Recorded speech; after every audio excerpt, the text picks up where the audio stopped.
बताने की जरूरत नहीं है। लेकिन इस राजनीति की फितरत को हम कैसे देखें? जो विपक्षी पार्टियां कल तक सरकार के साथ थी, अब वो कह रही हैं कि थर्ड पार्टी बीच में कहां से आ गई, अमेरिका क्यों एंट्री ले गया। सेना हर दिन कुछ ना कुछ बता रही है, प्रेस कॉन्फ्रेंस करके डीजीएमओ ने एक एक तस्वीर दिखाई कि हमने क्या किया और क्यों किया। इसके लिए जिम्मेदार पाकिस्तान है, हमने युद्ध नहीं छेड़ा था, हमने अपनी तरफ से हमला नहीं किया था, हमने तो आतंकियों को निशाना बनाया था। लेकिन अब सवाल आपके ऊपर आ गया कि सेना जीती लेकिन सरकार हार गई। नमस्कार, जय हिंद। आपको जी, आवाज आ रही है? आ रही जो लोग सवाल कर रहे हैं वो वही लोग हैं। हम्म, जब मुंबई में बड़ी घटना होती है, उग्रवादी घटना होती है 26/11 की, तो वहां पे वो कुछ नहीं करते, वो सिर्फ और सिर्फ निंदा करते हैं। आज जब जोरदार तरीके से जवाब दिया गया है, पाकिस्तान में घुस के मारा गया है, पाकिस्तान में वहां पर उग्रवादियों को न्यूट्रलाइज किया गया है, उनके कई फाइटर प्लेन को न्यूट्रलाइज किया गया है, आज वो सवाल उठा रहे हैं। रही बात थर्ड पार्टी के इंटरवेंशन की, देखिए जब दो बड़े देश युद्ध करते हैं तो जो बाकी के देश हैं वो सभी कंसर्न करते हैं या फिर उनका अपना अपना साइड होती है, तो वो अपनी अपनी बातें करते हैं। रही बात यूरोप की, अमेरिका की, रशिया की, सबने अपनी अपनी प्रतिक्रिया दी। अब अमेरिका अगर पाकिस्तान जाके वहां पे हाथ जोड़ रहा है, रो रहा है, गिड़गिड़ा रहा है, और अमेरिका उनसे बात करके भारत को रिक्वेस्ट कर रहा है कि भाई ठीक है, आप जो करना चाह रहे थे वो हो गया, फिर भारत का क्या था, भारत का पर्पज क्या था? भारत का पर्पज था हम उग्रवादियों को घुस के मारेंगे, हम जो वहाँ पे टेररिस्ट हैं उनके कैंप को नष्ट करेंगे। हमने 9 कैंप वहाँ पे नष्ट कर दिए थे। भारत ने ये थोड़ी कहा था कि हमने जो 9 कैंप नष्ट कर दिए उसके बाद हम लगातार पाकिस्तान पर अटैक करेंगे, पाकिस्तान की जो मिलिट्री है उसको खत्म कर देंगे, पाकिस्तान की राजधानी को खत्म कर देंगे। हमारा ये कभी पर्पज ही नहीं था, या पाकिस्तान में घुस के हम पाकिस्तान की जमीन को हथिया लेंगे। हमारा पर्पज था कि हमारे यहाँ पे जो आतंकवादी आए थे, उनके जो हैंडलर्स थे, उनके जो लॉन्च पैड है, उनका जो ट्रेनिंग कैंप है, उन पर नष्ट करें, वो हम लोगों ने किया। उसके बाद पाकिस्तान की हिमाकत थी तो हम लोगों ने मुंह जवाब दिया। फिर उसके जितने भी एस्टेब्लिशमेंट थे जिसके थ्रू वो भारत में लॉन्च कर रहे थे, मिसाइल लॉन्च कर रहे थे या ड्रोन लॉन्च कर रहे थे या तो बहुत सारी और भी चीजें लॉन्च कर रहे थे, उसको हमें वो जवाब दिया। पाकिस्तान चारों ओर से पाकिस्तान घबरा गया। वहाँ उनके जितने एयरबेस थे, लगभग 10 से 12 एयरबेस को नुकसान पहुंचा, उनके जो फाइटर जेट है उनको नुकसान पहुंचा, उनको न्यूट्रलाइज कर दिया गया। जो नंबर सामने आ रहे हैं 35-40 उनके सैनिक भी मारे गए और सैकड़ों की संख्या में उग्रवादी मारे गए, क्योंकि उनके ट्रेनिंग कैंप को नष्ट कर दिया गया, पूरी तरीके से नष्ट कर दिया गया। तो भारत का पर्पज तो पूरा हो गया। भारत का पर्पज था कि हमें उग्रवादी को नष्ट देना है, कि अगर आप हमारे घर में आओगे और हमारे यहाँ पे आतंकवादी गतिविधि करोगे तो हम उसको एक्ट ऑफ वार लेंगे और हम उसका जोरदार तरीके से जवाब देंगे। अब अगर पाकिस्तान गुस्से पर है, हमारा काम तो पहले दिन खत्म हो चुका था। पाकिस्तान इसका जवाब लेता हूँ, खेमचंद जी इसका जवाब लेता हूँ। विजय कौशिक साहब, भाई सेना का जो पर्पस था वो पूरा हो गया, शर्तों के आधार पर सीज फायर हुआ, लेकिन राजनीतिक दलों का पर्पस क्या है? क्योंकि जितनी जानकारी सेना को देनी है वो लगातार दे रहे हैं। अब उसमें कहां शक है कि हम हार गए या हमारी सरकार हार गई? जानकारी मांगना विपक्ष का जिम्मा है और वो अधिकार भी है, उसमें कोई शक नहीं। आप विशेष सत्र की मांग कर रहे हैं, बहुत अच्छी बात है। लेकिन जो भाषा बदल गई अचानक से, कल तक सरकार के साथ थे, फैसले के साथ थे, अब कह रहे हैं कि सरकार फेल हो गई, सेना कह रही है कि हम तो पास हैं, 100 नंबर से पास हैं।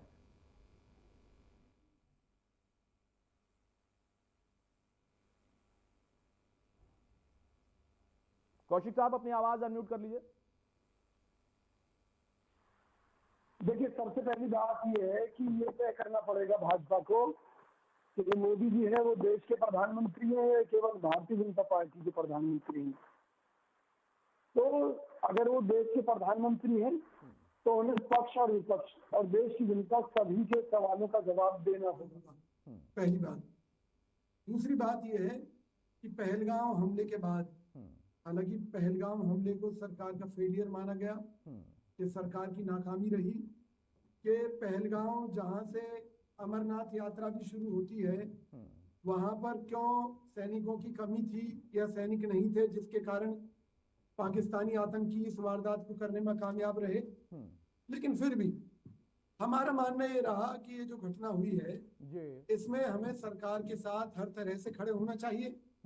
2 बार सर्वदलीय बैठक बुलाई गई जिसमें प्रधानमंत्री जी को शामिल होना चाहिए था, क्योंकि विपक्ष पूरी तरह से हर तरह से सड़कों पर उतरकर भी भाजपा को समर्थन दे रहा था, लेकिन मोदी जी नहीं आए।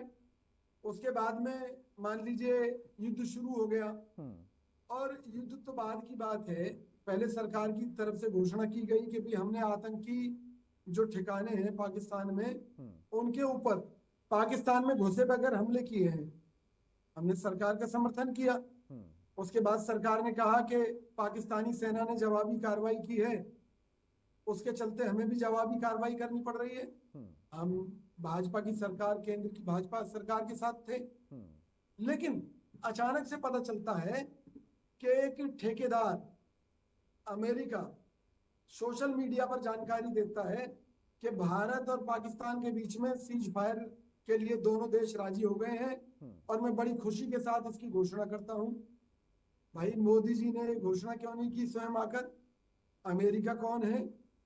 कल तक जो शिमला समझौते पर उंगली उठाते थे, आज उन्हें ये बताना चाहिए कि किन किन शर्तों के तहत भारत ने ये सीज फायर किया है।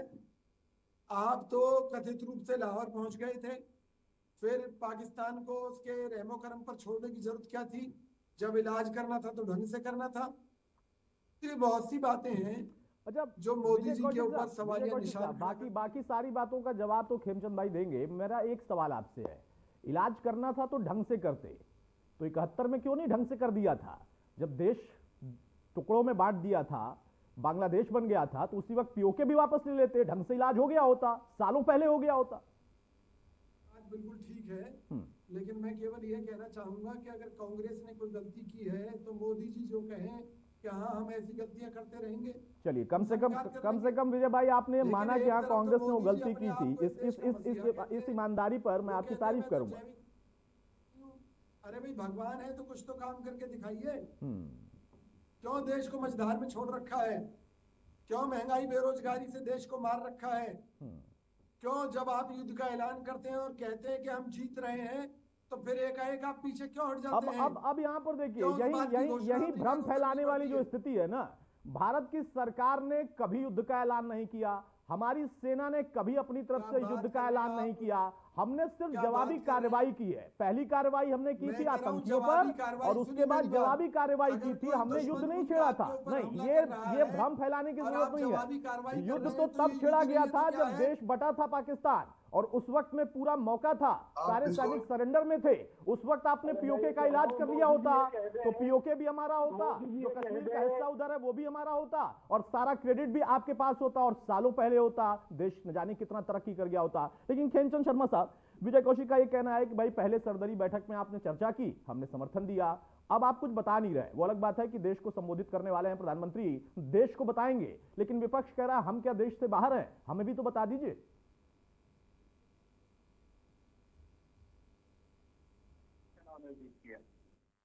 और तीनों सेनाओं ने पूरे देश को बताया, और पूरे विश्व के सामने उन्होंने फैक्ट फिगर भी रखे, वीडियो भी रखे हैं, एविडेंस भी रखे हैं। किस तरीके से हम लोगों ने भारत में पाकिस्तान में अंदर जाके पाकिस्तान के इंफ्रास्ट्रक्चर को, पाकिस्तान के एयरबेसिस को, पाकिस्तान के जो टेररिस्ट कैंप है उनको हम लोगों ने नष्ट किया। ये सारी चीजें सेना ने दिखाया, और सेना ने ये भी बताया, सरकार ने भी साफ साफ बताया कि जो हमारा पर्पस था ये था कि टेररिस्ट को जवाब देना है, टेररिस्ट को पीछे उनके पीछे पड़ के हमें उनको मारना है, पीछे जाके हमें मारना है, चाहे वो कर भी चुके हो। पर अभी हमने सिर्फ पीओके में जाके नहीं मारा, हम लोगों ने पंजाब के अंदर भी जाके मारा, पाकिस्तान के उन जिलों में जाके मारा जहाँ पे वो 100% अपने आप को सुरक्षित समझ